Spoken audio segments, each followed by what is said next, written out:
All right, we are back here at the Goodwin Investment Advisory Client Appreciation Event, April of 2023, and we have been taking questions from our attendees. We had a great question come in from Fred G. in Canton, Georgia, and the question was, what do retirees say is the best part of being retired? Well, I spied this. I picked this out because I know who Fred G is. This is Fred Goodwin, the father of GIA founder Tim Goodwin.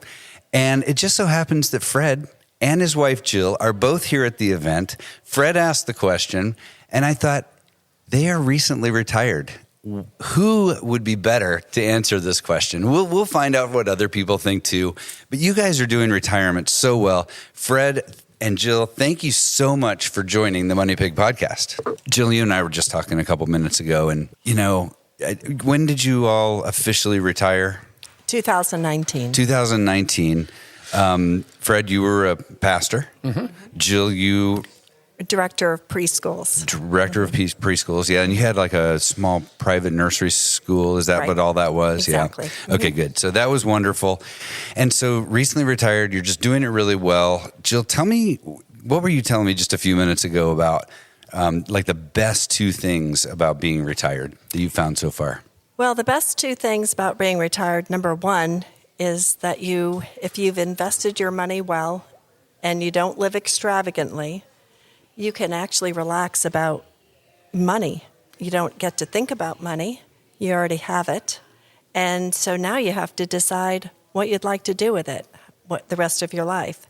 So we've had a lot of fun contemplating things like travel and things like what ministries do we want to support even more. So we've been involved in both of those. That just goes back to the mission of GIA, like to the heart of it.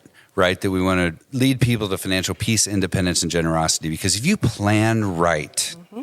you can be in a position where you can enjoy your life, retirement, but you can also be generous. That's right. Because peace, independence, and generosity, right? And so it's so incumbent upon us in our 20s, 30s, and 40s to start out right so that we can put ourselves in that position. Absolutely. Absolutely. It's been a joy.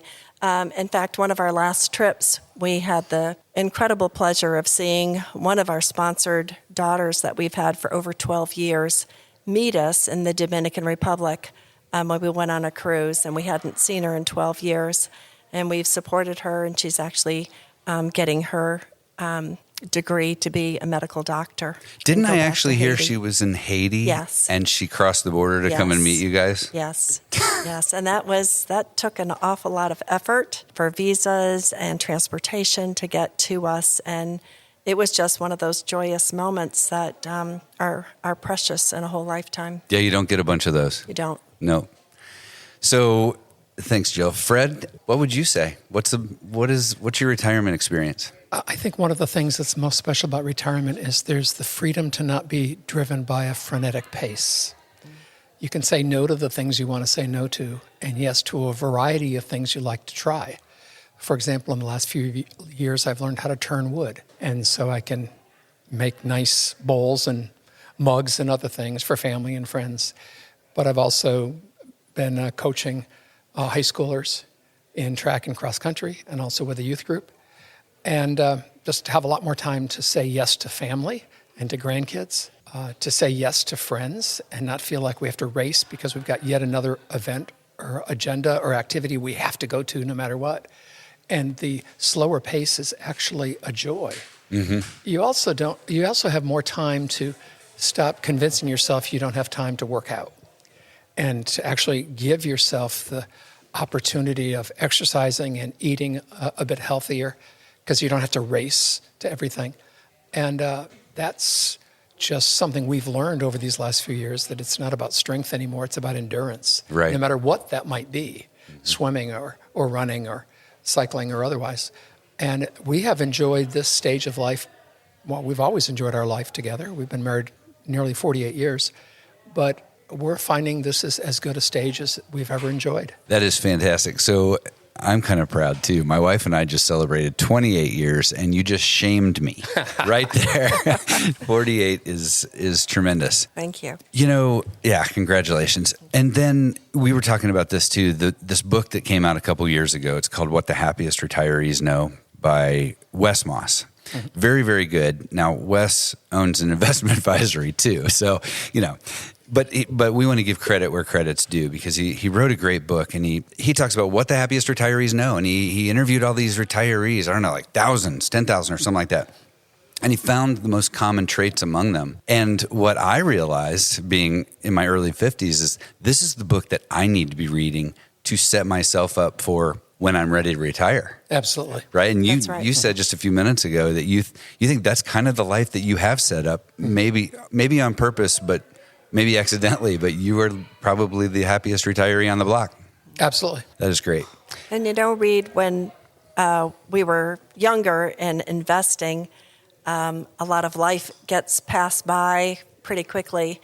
And for Fred and I, our biggest investment right now is our grandchildren. So we try to spend a lot of quality time with each one of them. We have 8. And so that is our goal, to sow into them what we've learned, and just to love them unconditionally like we did our own children, encourage and give them lots of praise. Yeah. And ranging in age from about 23 to 24, 8? 24 to 4. 4. 24 to 4. Wow. You get all kinds of variety. Yes, we do. What else? What was the other thing you were telling me about? The speed, the pace of life. Right. Well, it is a lot slower, which is nice. You can sit back, you can wake up and decide what you want to do that day, or have that all planned out. You can also set goals for yourself monthly. You don't have to set them day by day or weekly. You can go a little slower if you want.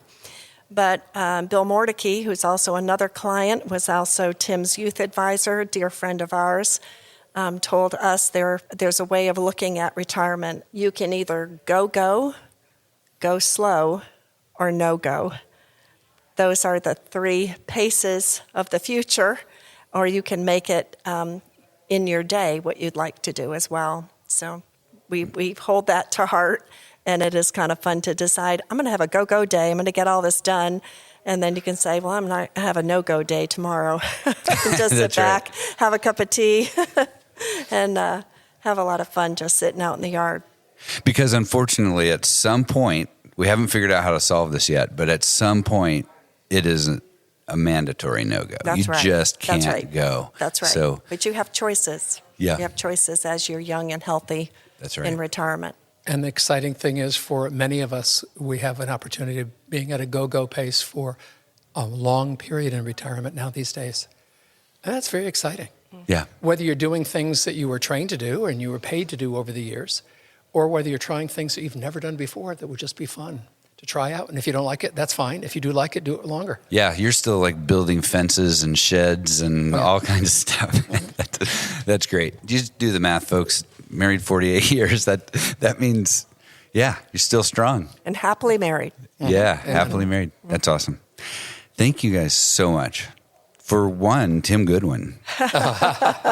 But he's a great guy. He's had an amazing impact on a ton of people. And we did an episode with him. The first episode of our show was with him. And he really got to share how this all came about and this company he's created. It's been amazing for a lot of people. Had influences on many people and their children, and going on to their grandchildren. That's right. So when you impact the world like that, like you guys have, congratulations. Thank you. Yeah. Well, I think one of the things that many people fail to realize is their life is not just about themselves. That any decision we make does affect children, grandchildren, neighbors, coworkers, friends, church friends, and so on. And when you begin looking at the bigger picture of how God wants to use us in that way, it's very humbling, but it's also very exciting. So thanks for the privilege of being with you, Reid. Thank you very much. Thank you. The Money Pick podcast is hosted by Reid Trego, a financial advisor at Goodwin Investment Advisory. This podcast is intended to share information and perspectives, but should not be interpreted as legal, financial, or tax advice. The opinions shared by participants are not necessarily endorsed by the company. Goodwin Investment Advisory is regulated by the SEC, and the company operates in compliance with applicable securities laws and regulations.